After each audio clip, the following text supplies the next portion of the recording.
He's always trying to break you down, to make you sad, to let you in the darkness from the very beginning, when he declared his enmity to mankind.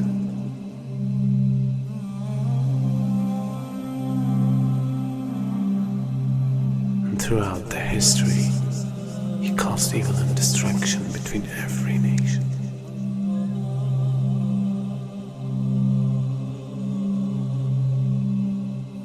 And today, he became much powerful than any time else.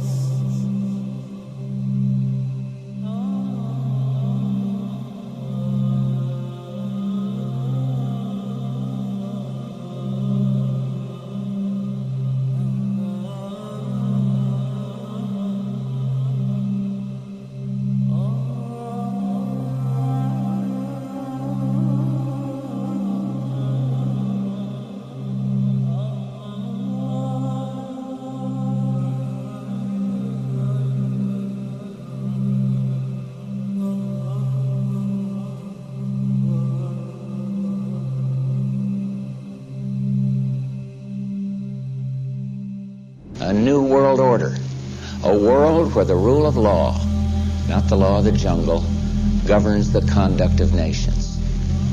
When we are successful, and we will be, we have a real chance at this new world order, an order in which a credible United Nations can use its peacekeeping role to fulfill the promise and vision of the UN's founders. We begin to see the climax of a major change in society, the climax of a new world order. And we begin to see a type of integration between information technology and trade. We begin to see the economy, politics, culture, and ideology being transported simultaneously from nation to nation. And with this technology, with the ability to transport ideas, the very value systems of people, the way that they eat, what they enjoy to do, how they enjoy recreation, their racial concepts, their culture, their ideology being transported all around the world, a type of globalization. And with this boom in the information technology, and with this major event that takes place, now it comes to a culmination and it starts to reach a high point. And so the innocent people, we look at this and we say, what is going on? What is happening to the world that had so many different varying views, different nations, different ways of approaching things that can complement each other?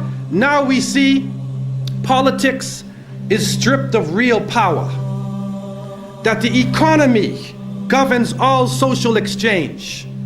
We see that the states serve the financial power structures, that the real power is no longer in the hands of the generals, but the real power now switching to the hands of the people who run the economy, to the banking systems.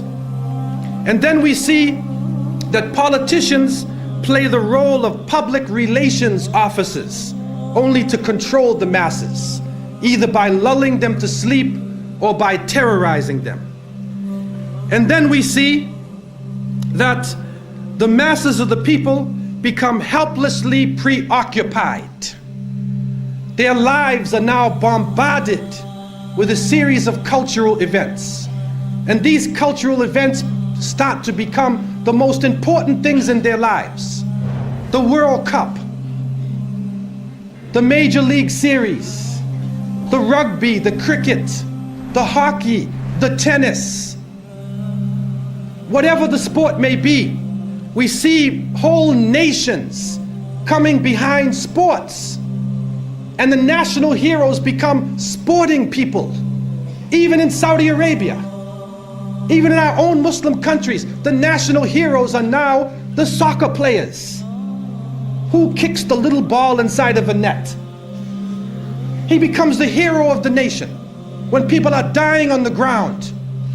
But yet we become preoccupied with this. And it becomes a type of indoctrination happening to us. And with the use of powerful music playing on our emotions, with videos now being taken to the furthest extremes in the planet, people's thinking processes are changing. People are now in love with the superheroes, even confused about their own identity, trying to change themselves, change the color of their hair, change their eyes, change the way they dress, change the way they talk on a global level. And then we see drug addiction reaching a point that humanity has never seen before. And after traveling to over 36 countries, looking at the Muslims and being with them, I have found that in all of the communities that the young people are being confused with drugs. It is pouring into our countries. No matter what form it takes, cocaine, LSD, psychedelic, depressants, put you up, put you down, confuse you, but create a false world and give you a false dependence so that you become dependent on the chemical. You forget about Allah. Your God becomes the pusher. Your God becomes the chemical. And so creating this dependency amongst the masses of the people.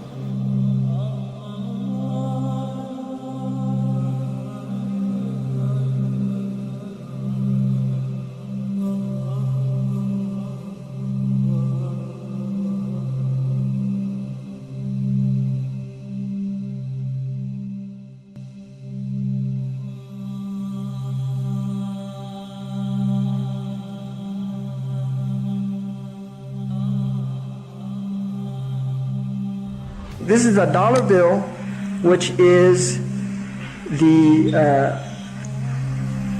now devalued dollar bill. And on the back of the dollar bill, there's a seal on this side. It's called the Great Seal of the United States. That's what it's called. It's their seal. Now behind the seal, this is actually what is behind the Great Seal of the United States, is a pyramid with one eye. Now the one eye is the sun god Re, which is where we get the word ray, sun rays. It is the sun god, same Mithraic character, and he shows up again and again. This is the Masonic god of the ray. 13 5-pointed stars, and when you draw lines between them, you'll draw a 6-pointed star. If the hexagonal star is lifted out and placed over the image of the pyramid, its points indicate specific letters in the Latin inscription surrounding it, which are thought to be an anagram. Inside the American dictionary is the word anagram, which is the intentional scrambling of the letters of a word to conceal the real word. So if you re-scramble, you get Masons. This is how we know that the Masons originated the drawings for the Great Seal of the United States. This search for concealed meanings in the iconography is not confined to the imagery alone. It is claimed that the number 13, the most ominous number in Western tradition, is hidden throughout the symbols on the $1 bill. They point out the repetition of the symbolic number 13. There are 13 leaves on the olive branch in the eagle's right claw, 13 arrows in the left claw, 13 stars above the eagle's head, and 13 bars and stripes on the shield. Count the feathers. You'll notice that there are 32 feathers on the bird's left wing and 33 on his right wing. This is understood to refer to the 33 degrees of Masonry introduced by the Supreme Council of the Scottish Rite, America's most prominent Masonic order, whose national HQ is in Washington. If you look, you'll see the pyramid is built except for the top. It's built except for the top. The eye is suspended above the top. It hasn't come down yet. Because they believe until they finished the Masonic project, which is the what they say on the bottom, Novus Ordo Seclorum, and then Annuetta Chapters, he is pleased with our project. In other words, the God they believe in is pleased with our project. What is the project? This is the question. What is the project that this God is pleased with? The project is literally the secularization of the world. To completely strip the world from religious beliefs. This is the project, and that is why it is called Novus Ordo Seclorum, a new secular or worldly order.